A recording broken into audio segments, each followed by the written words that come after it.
இன்னைக்கு தூய சக்தியா நீங்க மாத்திட்டீங்க.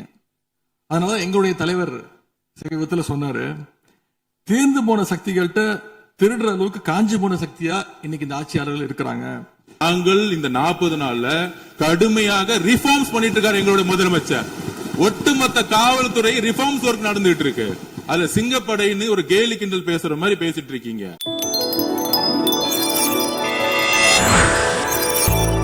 யார் தப்பு பண்ணாலும் நடவடிக்கை எடுக்க தயங்க மாட்டேன்னு சொன்னார் நம்முடைய முதலமைச்சர். ஆனா இந்த சம்பவத்துல குற்றம் சாட்டப்பட்டுள்ள சட்டமன்ற உறுப்பினர் மேல என்ன நடவடிக்கை எடுத்தாங்கன்னு தெரியல. அதுக்கு மாறா பாதிக்கப்பட்ட பெண்ணை கட்சியிலிருந்து நீக்கி இருக்கீங்க. இதுக்கு பேர் தான் மாற்றமா? இதுக்கு பேர் தான் தூய சக்தியா அப்படின்னு மக்கள் கேட்கிறாங்க. முதலமைச்சர் அவர்களே, பேரவைத் தலைவர் அவர்களே, நம்முடைய முதலமைச்சர் அவர்கள் 6 மாசம் டைம் எடுத்துட்டு வந்து சட்டம் ஒழுங்கை நிலைநாட்டுற வரைக்கும் நாங்க காத்துக்கிட்டு இருக்க முடியாது, நாடும் தாங்காது. இத பத்தி கேள்வி எழுப்பினா கூட காவல்துறைக்கு பொறுப்பு வைக்கக்கூடிய முதலமைச்சர் எதுவும் பேச மாட்டேங்கிறார். உறுதியாக சட்டமன்ற உறுப்பினர்கள் எதிர்க்கட்சி தலைவருடைய அனைத்து கருத்துகளுக்கும் மாண்புமிகு முதலமைச்சர் அவர்கள் நாளைக்கு பதில் சொல்ல போறாரு. அதற்கு முன்பு ஒரே ஒரு குறிப்பு. ஏன்னா போன ஆட்சியில துணை முதலமைச்சரா எதிர்க்கட்சி தலைவர் இருந்தாரு. அவருக்கு ஒரு பதிவு பண்றேன். வேணாலும் இதை இந்த அவை முடிந்த பிறகு அவரே ஆராய்ந்து சொல்லட்டும். As per the NCRP report for 2024, the number of the crimes against children reported in the state increased by the more than 40% in 2024, with 10,046 cases registered compared to 6,968 cases in 2023. அன்றைக்கு திராவிட முன்னேற்ற கழகத்துடைய முதலமைச்சராக இருந்த திரு மு.க. ஸ்டாலின் அவர்களுடைய ஆட்சியில், நீங்கள் டெப்டி சிஎம்மாக இருந்த ஆட்சியில் 2023 இருந்து 2024க்குள் ஒரு வருடத்தில் 40% போஸ்கோ ஆக்ட், அதாவது குழந்தைகளுக்கு பாதிப்பு ஏற்பட்டது. யாரோட அறிக்கைன்னா NCRP. இதற்கு முக்கிய காரணம் ட்ரக்ஸ். 6 வருடங்களுக்கு முன்பு ட்ரக்ஸ் தமிழ்நாட்டில் கிடையாது, இது எல்லோருக்கும் தெரியும். ஆனால் இந்த 5 வருடத்தில் ட்ரக்ஸுக்கான பிரச்சனைகளை எத்தனை முறை ரிவ்யூ மீட்டிங் போட்டு சரி செய்யப்பட்டது. அன்று டெப்டி சிஎம் இருந்தவர் இந்த 40% கிட்டத்தட்ட 6,968 இருந்து 10,046 காசா இன்கிரீஸ் ஆயிருக்கு. உங்களுடைய ஆட்சியில எந்த நேரத்தில் டெப்டி சிஎம் இருந்து இந்த போஸ்கோ வழக்குகளை நீங்கள் ரிவ்யூ மீட்டிங் பண்ணி குறைச்சீர்கள்? நாங்கள் இந்த 40 நாள்ல கடுமையாக ரிஃபார்ம்ஸ் பண்ணிட்டு இருக்காரு எங்களுடைய முதலமைச்சர். ஒட்டுமொத்த காவல்துறை ரிஃபார்ம்ஸ் ஒர்க் நடந்துட்டு இருக்கு. அதுல சிங்கப்படைன்னு ஒரு கேலி கிண்டல் பேசுற மாதிரி பேசிட்டு இருக்கீங்க. அதுக்கான ரிஃபார்ம்ஸ் பண்றதுக்கு என்ன டைமோ அந்த டைம் எடுத்துட்டு ஒர்க் பண்ணிட்டு இருக்கோம். காவல்துறையுடைய ஒட்டுமொத்த ட்ரக்ஸ் இஷ்யூ கடந்த 5 வருடங்களாக நீங்க சரி செய்யல. அந்த ட்ரக்ஸ் எதிர்கொள்றவங்க தான் ரேப் பண்ணப்படுறாங்க. நீங்க சொல்றீங்க தமிழக வெற்றி கழகத்தோட ஆளுங்கட்சின்னு. 2 வயசு குழந்தைகளை ரேப் ஆதாரம் இல்லாம நீங்களும் ஆதாரம் இல்லாம சொல்லக்கூடாது.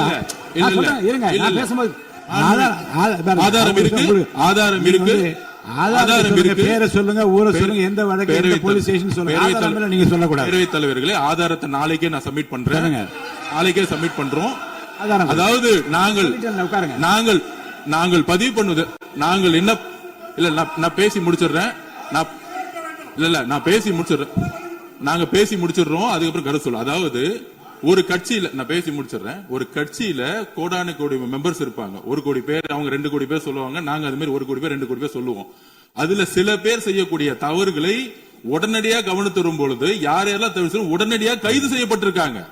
இது திமுக, அதிமுக மித்த கட்சி பிரச்சனைகள் கிடையாது. எந்த நபர் தவறு செய்தாலும் கட்சியின் அடிப்படையில் எந்த சட்டம் ஒழுங்கு கிடையாது. எங்களுடைய மாண்புமிகு முதலமைச்சருடைய தலைமையில் சட்டம் ஒழுங்கு நேர்மையான முறையில் மாற்றப்பட்டிருக்கு, கட்சிக்கு அப்பாற்பட்டு. இதை நாங்கள் பதிவு செய்கிறோம்.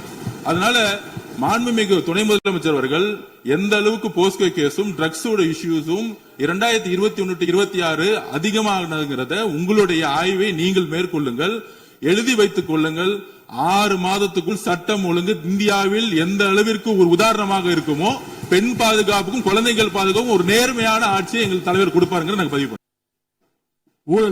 ஊழல் சக்தின்னு சொல்லிட்டு அதே எம்எல்ஏக்களுக்கு இன்னைக்கு ஒரு மச்சத்தை மட்டும் வச்சுட்டு இன்னைக்கு தூய சக்தியா நீங்க மாத்திட்டீங்க.